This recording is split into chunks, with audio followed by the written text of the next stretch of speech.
Welcome back, Truth Seeker. You've been going with my picks this season. You've been doing just fine. You did straight bets on every game I like this year. You've hit some big upsets, and you've won a lot. Anybody who says otherwise is a fucking loser and fraud.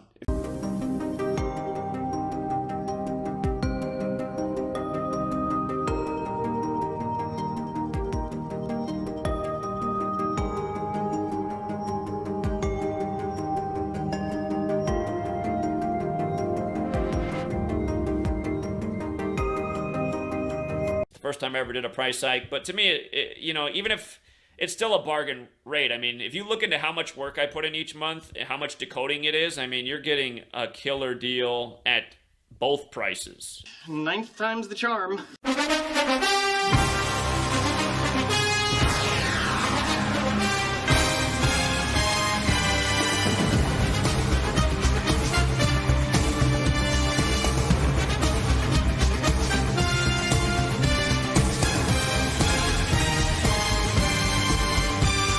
But Dolphins and Chiefs, if the Chiefs win, they'll be 16-16 versus the Dolphins all time. Tua can get his 16th career loss. Mahomes, if he wins, will get his 45th home win. Miami equals 45. 45 is the 9th triangular. That would go nice in week 9. And Andy Reid, a big one is he can tie Hank Stram with regular season wins with the Chiefs with 124, and he would do it 124 days after Hank Stram's death anniversary. That really seems like the stronger part of this narrative. Here, just, let me address one thing before I leave. Just people who leave comments like this, like, you just got to be a troll. You got to be just a troll. No offense, even if you got good points, but nothing today was about gematria, right? That's why it all lines up perfect week after week. Like, I don't know if you're a troll or a moron, but people like you just need to learn to, be quiet, stand in the back of the room where the rest of the irrelevant people are, and not say anything. I mean, how dumb. Did you watch the video? God. That's why a democracy will never work, you guys. A democracy is just a dumb idea. Again, all people aren't created equal. Wow. Just to rant about a few things that are also true. All people are not created equal, okay? They're not. That's why there's great people in this world and there's a bunch of losers. Like yourself. The great people are few and far between. And again, it's like a great person's opinion's worth a million lemmings' opinions. A million lemmings in America, their opinion's not worth as much as mine. Just ego, to be fair. And I don't care how arrogant you think that is. It's true. That their opinions aren't worth as much. Sorry. That guy who just left that comment right there, that's a lemming. I don't like to be mean to people either. Irrelevant opinion. Again, some people cannot handle criticism. Vikings and Falcons, you got Falcons as a 4.5-point favorite. Just to skip down to the scales, again, the way I wrote out. If the Vikings win this game, it sets up a narrative for their coach to get his 19th win over the Saints next week. And if the Vikings prevail, the Falcons will stay on 23 all-time wins versus the NFC North on 23 date numerology, plus 23 is the 9th prime, and it's week 9. And with regards to 16 being potentially special this week, the Vikings QB making his debut wears number 16, and the Falcons QB this week can stay on 16 home wins. Vikings are a team you can take with the points. The Cardinals at the Browns. Watson can pick up his 36th win. Cardinals 36. Browns can improve to 48-48 at home versus the NFC. Cleveland's 48. And the Cardinals can stay on 78 wins and 33 road wins versus the AFC. Cleveland is 78-33. The Browns can also stay on 16 losses in the series and pick up the 16th home win, where it looks like 16 is a big number this week. They'd also get their 5th win of the season on 5-date numerology. And again, they can end that losing streak at 5. Yeah, I like Watson with that 36th win. Rams, Packers. And the Rams coach can pick up his 44th loss. Packers 44, Wisconsin 44. Days after LaFleur's 44th birthday. The Packers can also improve to 53-19 at home versus the NFC West. Los Angeles 53, LA Rams 19. They can also win their 5th straight at home versus the Rams in the regular season on 5-date numerology. If I have to pick, I'm leaning more towards that Packers side. And also, McVay has the right team to get his 44th loss against. Commanders and Patriots. Again, I've struggled all year with Bill Belichick and Patriots games, so keep that in mind. The Commanders can pick up the 45th road win versus the AFC all-time and improved to 4-5 for the year. New England equals 45 forwards and backwards. Big number historically with New England, 45. The Commanders would also get the 98th all-time win versus the AFC, where Patriots and New England Patriots equals 98, and the Patriots would pick up the 49th all-time loss versus the NFC, Washington's 49. Mac Jones would get his 23rd loss on 23 date numerology. The Patriots would also stay on 56 home wins versus the NFC on the day leading 56 days in the year. They would also fall to 5-7 versus the Commanders all-time. Commanders equals 57, while the Commanders would become 5-3 at Patriots. Patriots 53. So it does look a little bit better for the Commanders, who are dogs. They're another team you could take with the points. They're a 3-point underdog. The Seahawks and the Ravens is another potential upset, and the Seahawks are another team you could take with the points, but they have the 16 on their side as well. Geno Smith can get his 16th win with Seattle. And just to read out the narrative, Lamar Jackson can pick up his 19th loss, Seattle's 19, and Harbaugh can pick up his 107th all-time loss, Seattle's also 107. Jackson can also fall to 17-4 versus the NFC and 8-2 at home. Baltimore Ravens 174, Seattle 82. If that happens, the Ravens will pick up their 43rd loss versus the NFC, Seattle Seahawks 43, and Geno Smith can get his 16th win with the Seahawks, where again 16 could be the number. So Seahawks are a team you could take. They're a 5.5-point dog, and you got a 5-date numerology. If they lost by 5 or less, you win. So, of course, the bigger value is Seahawks money line, safer play, them with the points. I mean, I've been absolutely correct about everything I came with. And for every troll who tried to take a clip of that and then show things I've been wrong about, you're a moron. I've been right about everything. The Bucs and the Texans. It looks pretty lopsided here as far as I can tell. The Texans can improve to 5-1. Again, Houston Texans and Tampa 51. And Todd Bowles can pick up his 56th loss on the day leaving 56 days in the year.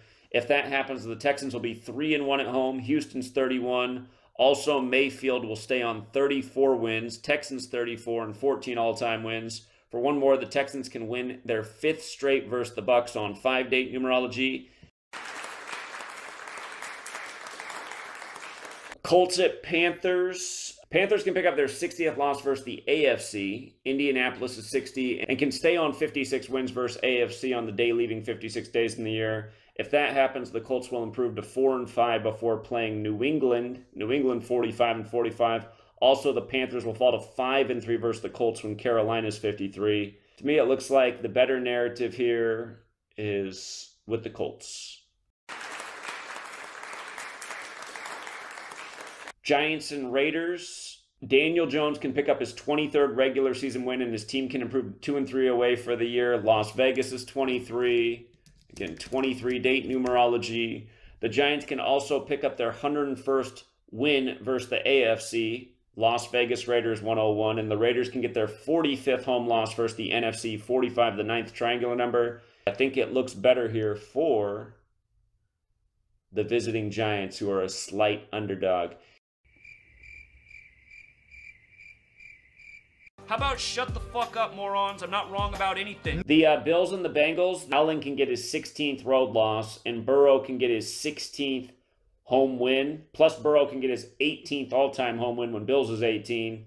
And the 39s, we know SNF and 39, that historically that's the number on Sunday Night Football. SNF 39, McDermott can get his 39th loss, and Zach Taylor can stay on 39 all-time losses.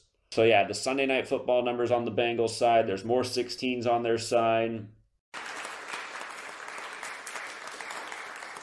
Okay, Monday Night Football. So here's the way I see it right now with the scales. 16 was big on Sunday, and in this one, Herbert can get his 16th regular season road loss, and the Jets coach can pick up his 16th win in the 136th game of the season, the 16th triangular number. The Jets can also get their 15th win over the Chargers on 15-date numerology, MNF's 15. They would also become 15-15 at home on Mondays all time. Furthermore, the Jets can improve to 5-3 this week, Los Angeles 53. There's also a decent narrative for the Jets to become 6-3 this year in tribute to Aaron Rodgers. And if Herbert loses, he'll be 3-3 on Monday Night Football. MNF in New York 33 and 7-8 on primetime, New York 78. The Chargers would also pick up their 27th loss on Mondays, Jets equals 27. The Jets feel like the more interesting storyline for the year with Rodgers and trying to come back in record time. And that 6-3 thing really does stand out to me. But I'm right about everything.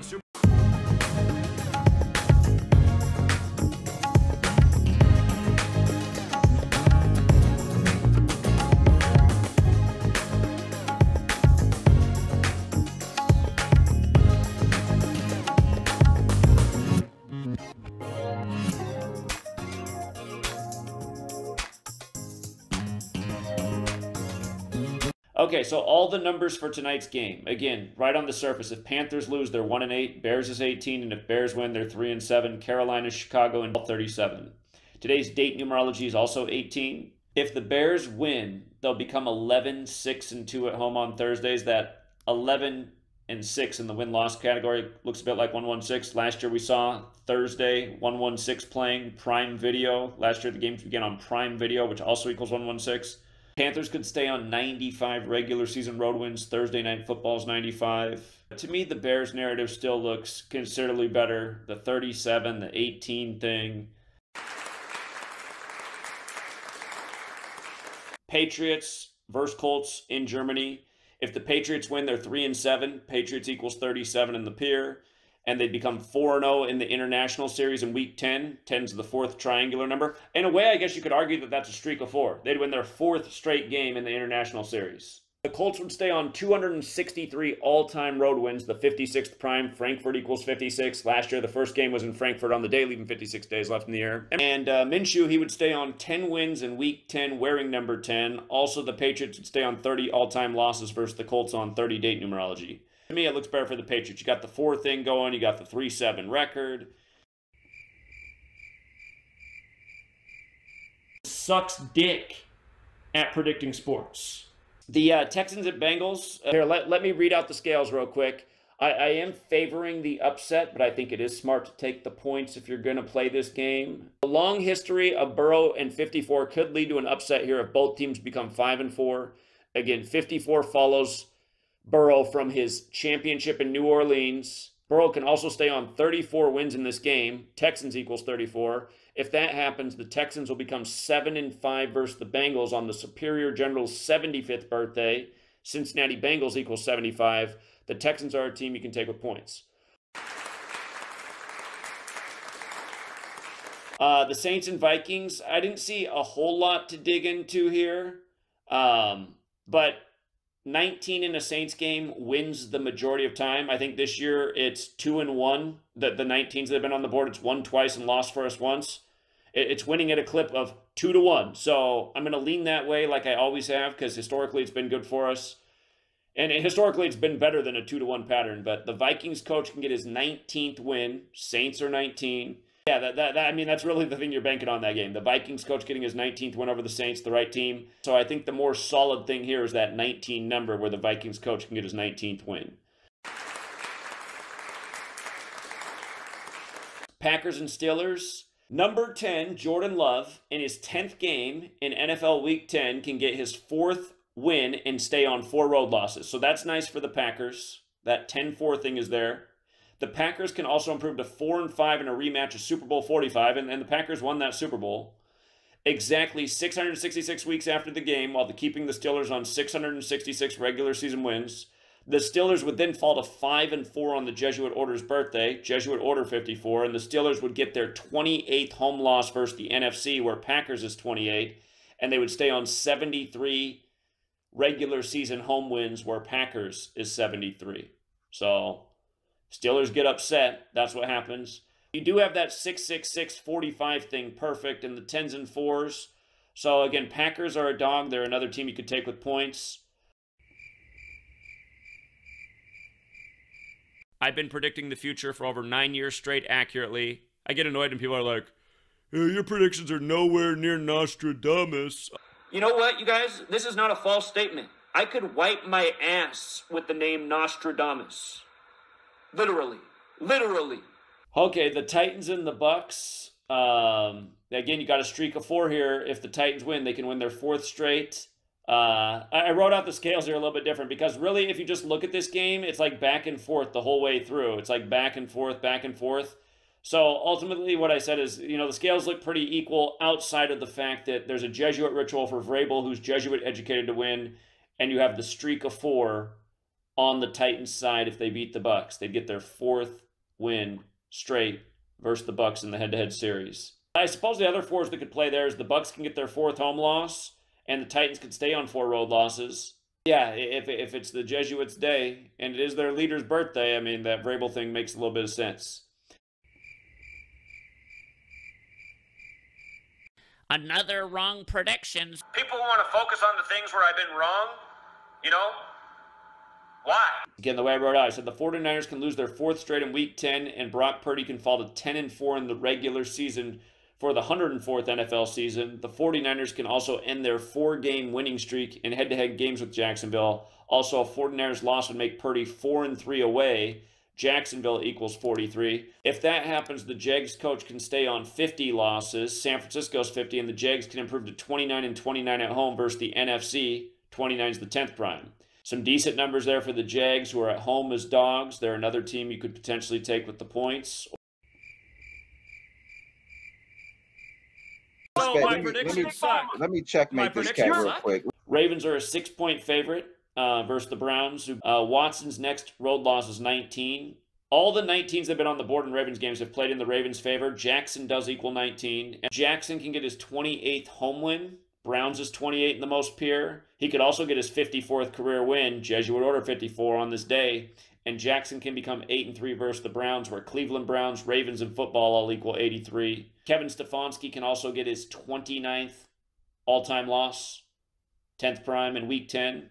Again, Baltimore can get to 4-1 at home. The only thing that I could see going in the Browns' favor is they can get their 38th regular season win in the division, where Ravens is 38.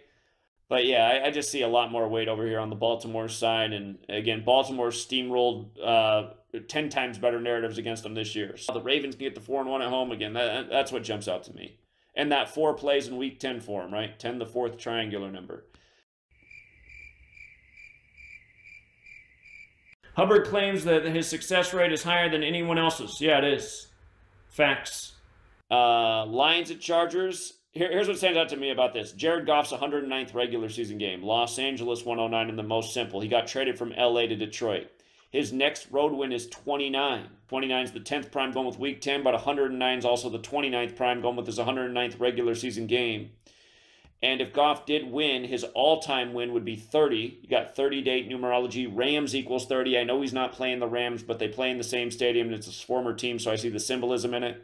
And Herbert can fall to 29-29. And it's 29 days after Goff's 29th birthday. So ultimately, weighing the scales, there's more here for Goff. Probably my biggest concern is just that Brandon Staley's next win is 24, which is a good Lions number. Yeah, I prefer the Goff narrative. Still wouldn't say that's the safest game of the week either. But again, if you're picking out the top 3 games of the week, I don't think that game makes the top 3.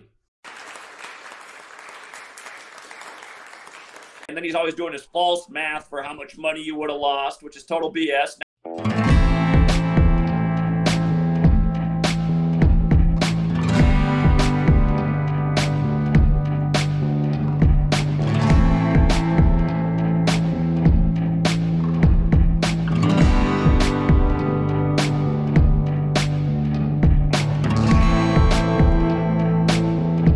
Congrats to the winners. Yeah, we hit the bookie nice. You've been going with my picks this season. You've been doing just fine. You did straight bets on every game I like this year. You've hit some big upsets, and you've won a lot. Anybody who says otherwise is a fucking loser and fraud.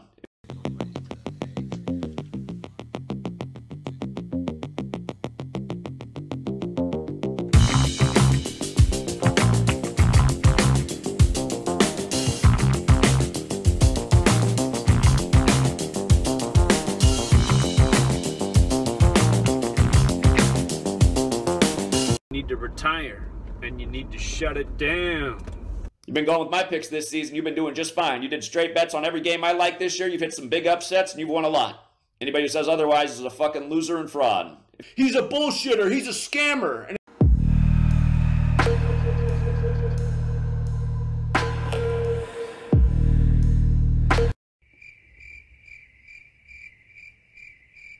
All right, now to transition and switch gears to talk about the worst football season I've ever had. There's still plenty of things that are nice highlights. Like today, I thought I had a good day because I hadn't checked the games yet, and somebody sent me a Cash App and a tip, and they said, great calls today, one big on Texas, you were right. So I read their text message, I got the tip, and I was thinking I had a great day, and then I turned on, I hadn't looked up the scores yet. I went to the ESPN webpage, and I saw this right on the front. So I thought, man, must have smashed today. Let me go check it out. And then depression set in. And then I get to looking at the games, and I'm like, great calls. Well, he must have only bet on that game. And he's one of these guys that doesn't like to dwell on the bad. I love a guy like that. But I bet you do. But I'm going to get to why, even though we know a lot, and it's crazy how I know so much more than I did back in 2016. But in 2016, I was like a god at calling games. Ego! Compared to how I am now, which is just like, in a way, it's an ultimate irony, but I know why we're not as good as we used to be. Again, it's because the knowledge has spread and things are different. Again, you're just making excuses. So here's how the day started for me. The day started with a fast break layup to win the game, and I missed it. Like sometimes you watch a basketball game and you're like, how are you going to be in the league and miss that? Like, you cannot tell me that you're that bad.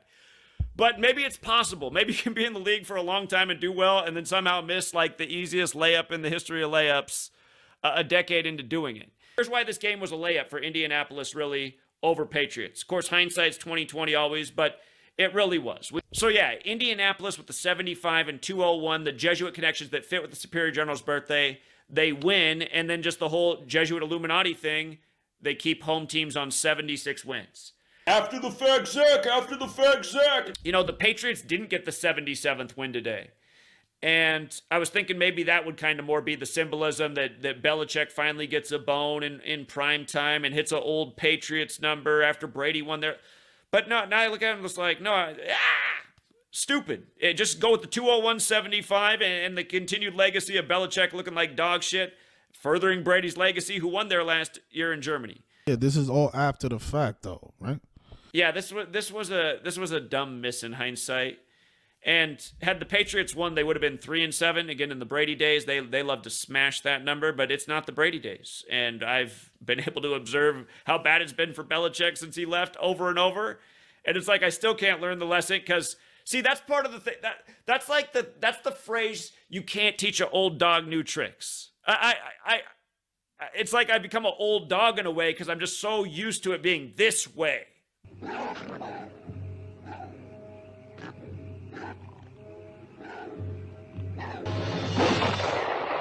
But it's not this way.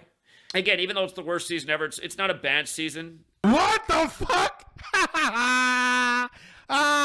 This guy. This is why I've also been theorizing for a while that some of these games, they have a really good ritual on both sides, and it could come down to public money. Oh, brother. Or sometimes I wonder if even the Super Bowl, like how train tracks intersect and trains can get going on a different path at certain sections. Sometimes I wonder with some of these seasons if it's like that too. They really want the ritual to be this team in the Super Bowl versus this team. But maybe they end up keeping that team that they wanted to win, but they sub in a different team instead. Maybe too much money got put on this one team or... Flashback. But again, for people to say like, oh, they wouldn't do this because then it would cost them too much money. Again, you guys, I'm sorry, but those are amateur hour comments. The people who print the money in this world, like, they're printing the money. They use the money to control us. I wonder about some of these things because some of these rituals, they just have it set so well on both sides. Like, damn, they're covering their bases. I mean, again, you just listen to it. It's like mental illness. The game that I'd say I did the worst on today was the Titans-Bucks. In this game, the coach of the Titans is Jesuit educated, and he could have got his 54th win today. And also, something that just murdered me today, something that's been so good for me in the past. It's week 10 in the NFL. 10 is the fourth triangular number. So I love streaks of 4 in week 10. Historically, it's been a good thing, the 4s and the 10s. And 4 and 10 did play, but every streak of 4 that could have hit today failed. Every single one. There was like 6 of them. So it's like, what? And we knew that not all of them were going to hit, but some of them look like, they got the 4 thing going, they got the Jesuit thing going, just like this one. I liked the Titans quite a bit today. and it just uppercut to the chin. You lost. You're a loser. I'm just missing out on games that I'm more emphatic about. Normally when I'm emphatic about games, I don't miss them very often. But this season, I'm missing like a game I'm emphatic about almost every week. Gee, that's too bad. Yeah, too bad. The game that really kicked me in the nuts today was Ravens and Browns. You want to talk about a game I was emphatic about? There was one little dinky narrative for the Browns to win today, and there was a lot of reasons for the Ravens to win. You know, Lamar Jackson could have got his 28th home win today. Usually when a quarterback has a win-loss record that makes sense in that dark blue cipher, it's usually money in the bank. Not this time. But games like this year are what are kicking me in the nuts. I'm just not used to losing them. It's frustrating. Oh, poor baby. But yeah, we did like the Lions. We liked, so the silver lining of today is we saw some great value with the Lions and some Texans upsetting the Bengals and the over in that game. And you know what? That could have been somebody's 3 top picks today, and they could have had a really glorious, beautiful day. Oh, really? Flashback. Yeah, I prefer the Goff narrative. Still wouldn't say that's the safest game of the week either. But again, if you're picking out the top 3 games of the week, I don't think that game makes the top 3. If you're picking out the top 3 games of the week, I don't think that game makes the top 3. Again, if you actually went back and looked through everything we said, those games, there was a lot going for him, plus the value. Oh my God, he's making this up as he goes along. What would have sucked today is if that's what you chose and you decided to throw one more on there, because you're like, oh, if I put that on there, it really multiplies the ticket. And you're like, yeah, it looks like the Ravens are damn near a lock. I'm going to throw them in there too. Ravens could have ruined your whole day. And see, that's the thing that's been happening to me this season, because games that I've been emphatic about, this is week 10, I'd say probably 8 weeks out of 10 this year, there was a game where I just did not expect to lose on that game, and I did. And it's been losing on patterns we're just not used to losing on too. Like Arthur does this a lot. He ruins his video by saying something that's fundamentally not true, and I'm like, man, that's going to ruin the whole video. Somebody who knows the facts is going to be like, I'm not listening to this guy. What he just said is totally false. But yeah, Thursday Night Football, all right. Lions upset, all right. Lions were the favorites versus the Chargers retard. Browns, Ravens might have really kicked you in the nuts. Apologies. 49ers, Jaguars shouldn't have really banged you up. We knew that game was iffy. You got to be fucking kidding me. Some decent numbers there for the Jags, who are at home as dogs. They're another team you could potentially take with the points. 49ers, Jaguars shouldn't have really banged you up. We knew that game was iffy. He's a lying motherfucker. Sorry if the Titans game hurt you. That's again, these 2 games were the nut kickers for me. Titans and Ravens. And honestly, I didn't think I was going to lose on those games. But you did. Steelers, Packers, definitely tough game. You do have that 6-6-6-45 thing perfect in the 10s and 4s. So again, Packers are a dog. They're another team you could take with points. We had the right lane on the Vikings. We have the right lean on the Texans. Colts, I missed the lay-in. Yeah, so it wasn't god-awful. Oh, it was awful. You know, there were some nice upset hits, but it's mediocrity, and it's disappointing, and that's par for the course. Shouldn't be emphatic and miss 2 games that you're emphatic about, and you shouldn't miss the lay-in with the Colts. How did nobody hit the streak of 4 this year? I've never seen that. I've never seen where none of the streaks of 4 come through in week 10. Like, what? But yeah, there's some games here that make me have to do the remix and never seen a man cry until 2023 NFL season. Where's our Gematria sports decoding rappers? Could be a good hit for this offseason. Ugh. Ugh. Ugh. Ugh. Ugh. That's all, folks. Till next time, Truth Seeker.